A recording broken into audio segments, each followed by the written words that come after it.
Alors, je vous ai demandé, Robert Lalonde, de nous offrir 5 titres qui sont coup de cœur pour vous et je vais vous demander pourquoi. Alors, commençons par Gabriel Garcia Marquez, romancier, nouvelliste, journaliste et militant politique, né en 1927 en Colombie, mort en 2014 à Mexico. Il n'y a pas longtemps, oui. Précisons quand même, prix Nobel de littérature en 1982.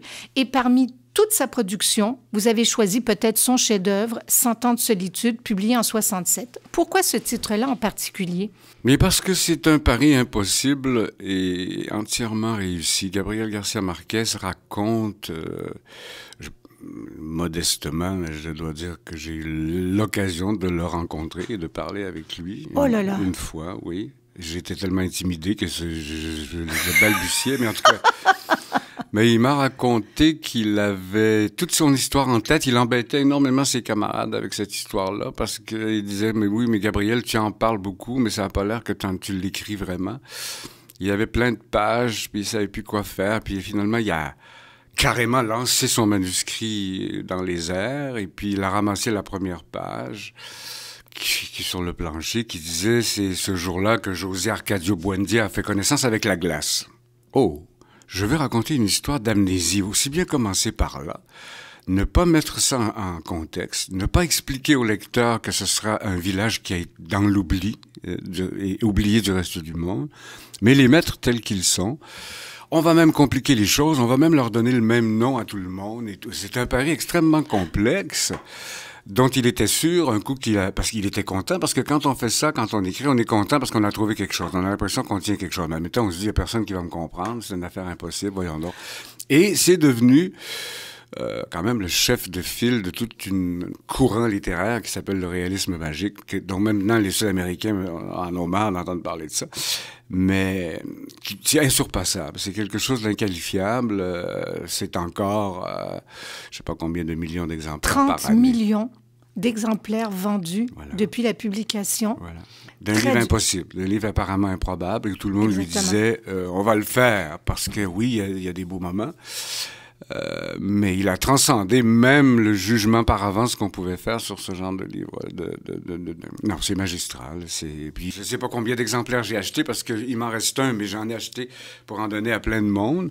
Donc, puis M. Marquez, quand je l'ai vu, il m'a dit est-ce que vous avez un ordinateur? J'ai dit oui.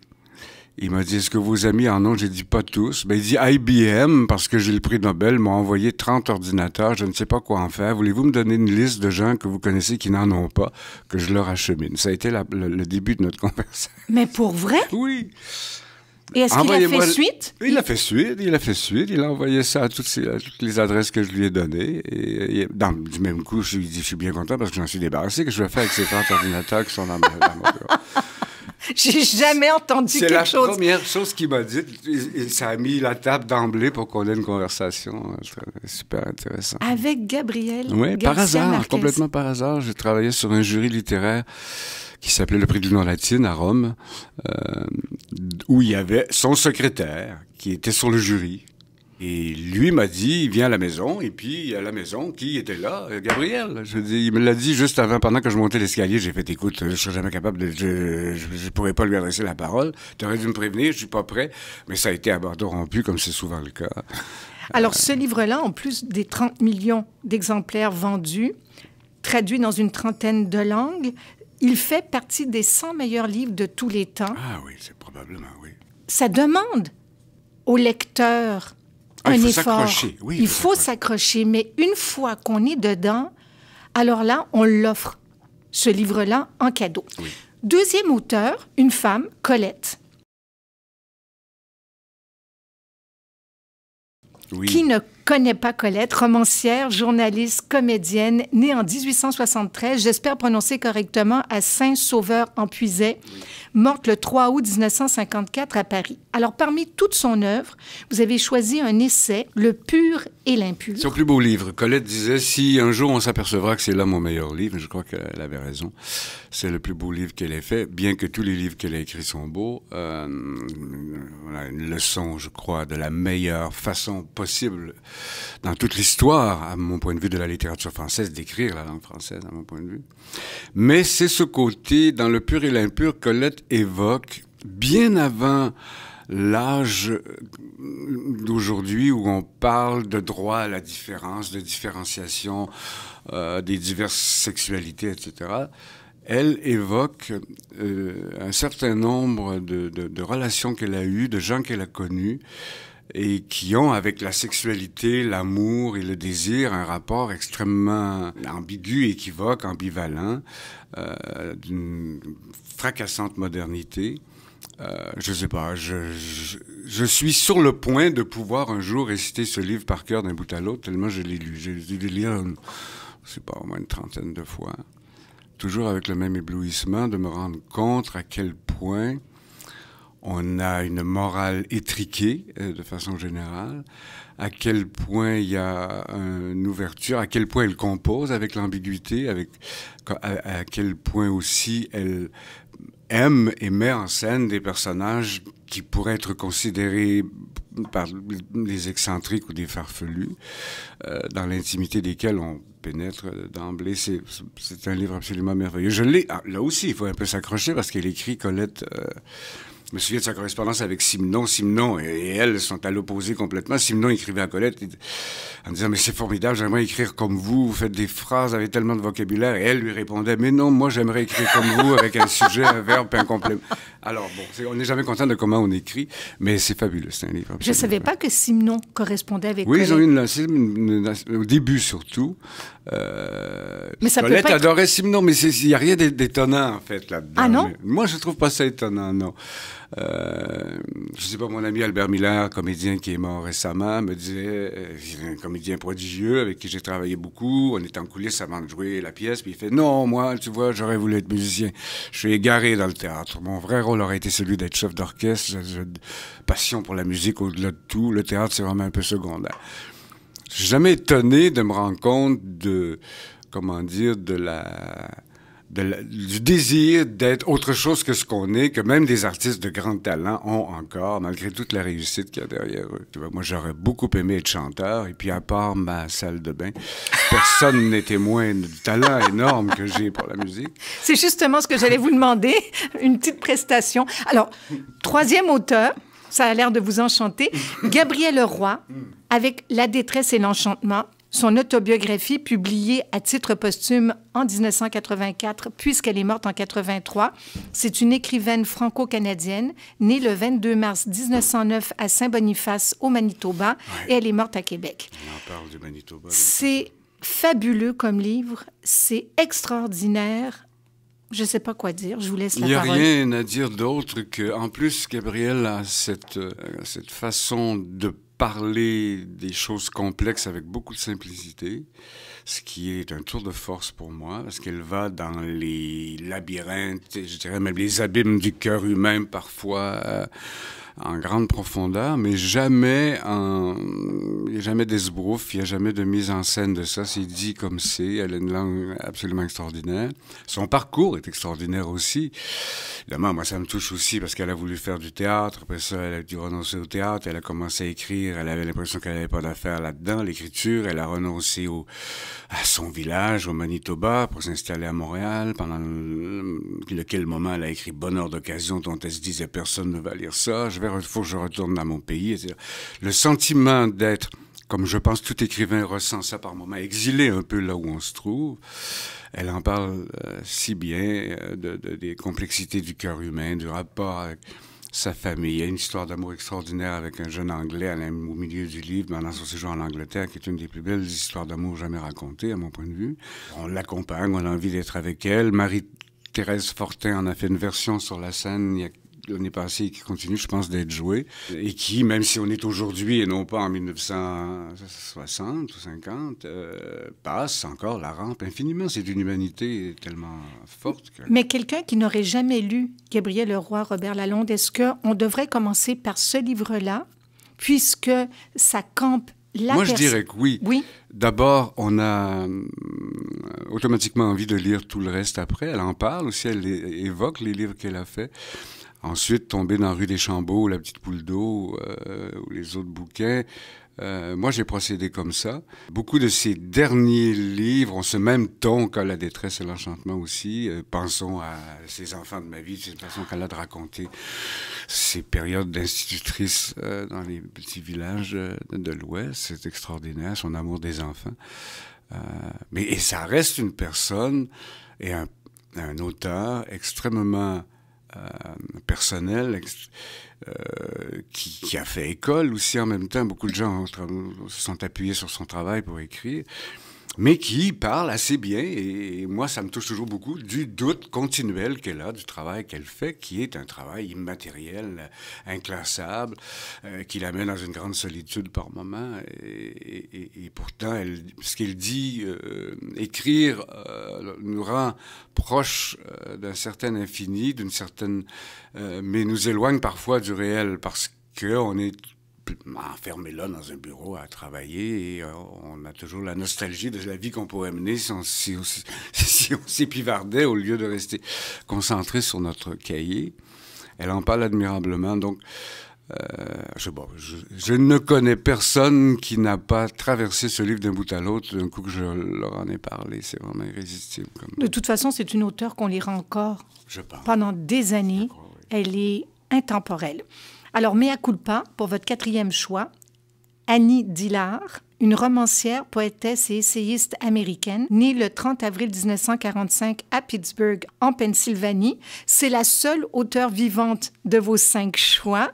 Prix Pulitzer de l'essai en 1975 pour le livre que vous avez choisi, Pèlerinage à Tinker Creek. Exact, oui. Pourquoi ce choix-là? Et présentez-nous un petit peu l'auteur. Annie Dillard, que j'ai d'abord cru francophone par son nom, mais c'est tout à fait anglais. D'ailleurs, je l'ai prononcé Dillard, j'aurais dû dire Dillard. Oui, au début, moi aussi, je pensais que c'est parce qu'il y avait beaucoup de franco-américains mais non, c'est vraiment Dillard. Est une grande, comme moi, une grande amoureuse de la nature, du mystère incessant de la création du monde en continuité. Elle a écrit beaucoup de livres sur une espèce de développement du Big Bang jusqu'à nos jours, aussi bien au niveau littéraire qu'au niveau scientifique. Elle est allée s'installer un jour devant un marais très semblable à celui tout près de là où j'habite. Et son défi était qu'elle resterait au bord de ce marécage tant qu'elle y verrait quelque chose. Au bord d'un marécage que les gens passaient vite en voiture en disant « tu me dis, c'est qu'il y a à voir ».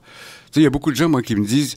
Des fois, j'arrive à la maison chez moi, puis il y a des gens qui viennent visiter l'endroit où j'habite pendant que je suis pas là, je sais pas trop, puis ils laissent une petite note. Puis l'autre jour, j'avais quelqu'un qui a écrit « Il faut être un poète pour voir quelque chose dans un endroit où c'est ennuyeux ». Comprenez-vous ce que je veux dire? C'est ça, ça dépend comment on regarde les choses. C'est vrai que chez nous, c'est une savane. Tu sais, il y a pas... J'ai des petits lacs et puis du boisé, et puis... mais c'est pas champêtre, c'est pas... on va pas là pour s'ébattre. Et elle, c'est ça qu'elle fait. Et au bout d'un an, elle a toujours pas fini de découvrir tout ce qui se passe dans ce marais-là, tout ce que ça évoque pour elle. Elle a pris le pari extraordinaire de tout poser ça comme ça lui est venu.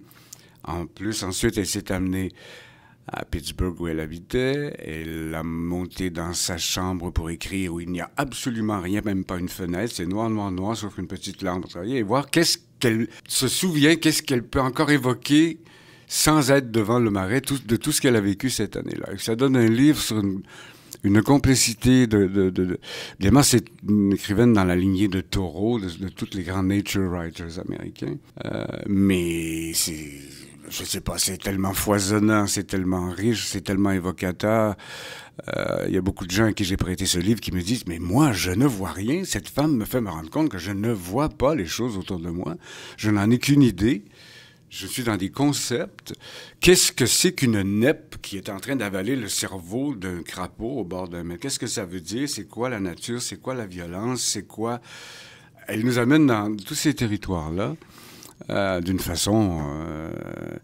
D'abord, le livre est plus beau en anglais. La traduction est un peu tordue. Les Français, quelquefois, ne saisissent pas les contextes et la version anglaise est admirablement mieux accessible à la lecture, mais... D'ailleurs, le titre anglais, précisons-le, Pilgrim at Tinker Creek. Ça a été publié en 1974. Oui.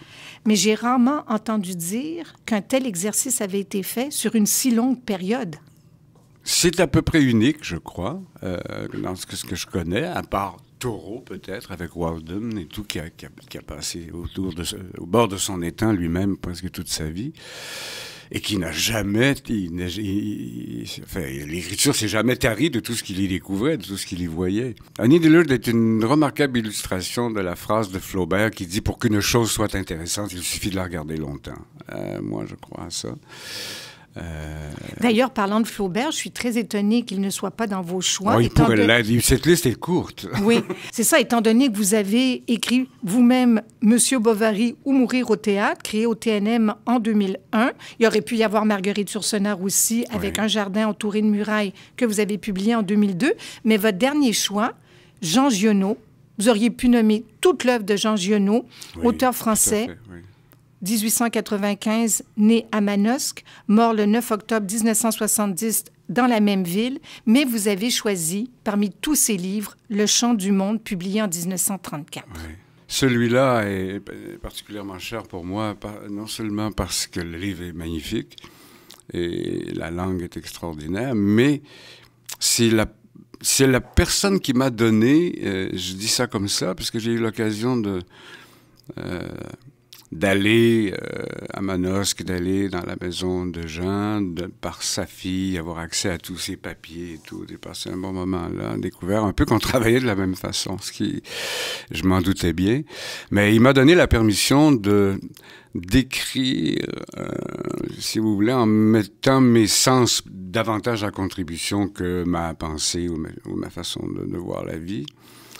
Giono écrit avec le corps, je dirais. Je n'ai pas d'autre façon de dire ça. Avec la vue, l'odorat, l'ouïe. Il n'a pas les sens atrophiés du tout. Et quand j'ai lu Le Chant du monde, je me suis dit, donc c'est possible de faire ça. Il y a quelqu'un d'autre qui l'a fait. La barre est haute, parce que si je vais en faire autant, j'ai besoin de m'atteler, parce que c'est costaud. Mais je veux faire ça, et il a l'air de me dire, vas-y, il s'agit juste d'y aller.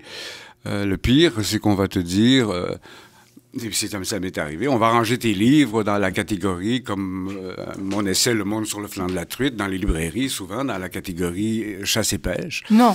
Oui, absolument. Les gens pensent que ce sont des livres de recommandations, de façon de mettre un appât sur un hameçon. Parce que ça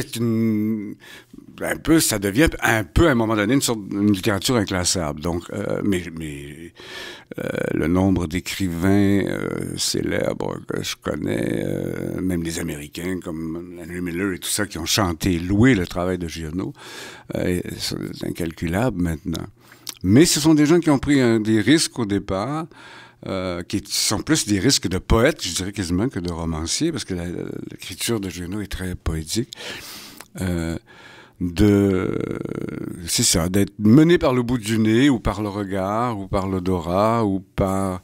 Tous ces personnages sont sur la piste les uns des autres, d'une façon très physique, très animale, presque. Qui m'a énormément enthousiasmé quand j'étais plus jeune, qui m'enthousiasme encore parce que je relis Giono. Voilà, on parlait de relecture tout à l'heure, que je relis continuellement. Et il faut un peu s'accrocher dans le sens où... Mais moi, j'aime les livres où il faut s'accrocher. Qu'est-ce que tu veux? Quand on me dit tout, me met tout et qu'on ne me met aucune énigme à résoudre, j'ai pas beaucoup de plaisir à continuer ma lecture. Je viens de finir un petit livre, par exemple, de Pierre Peterson, qui est un écrivain néerlandais, qui s'appelle Les voleurs de chevaux.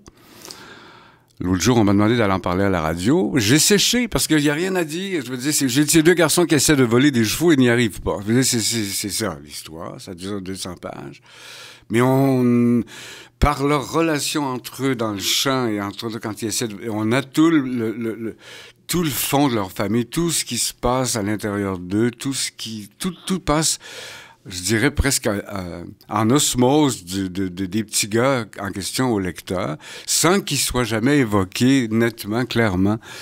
Moi, je peux tout voir. Quand on me donne la permission comme lecteur de tout voir sans tout me montrer, j'ai du plaisir à lire. Nous, on a du plaisir à vous lire et à vous entendre. Je vous remercie beaucoup pour cet entretien. Ça me fait plaisir.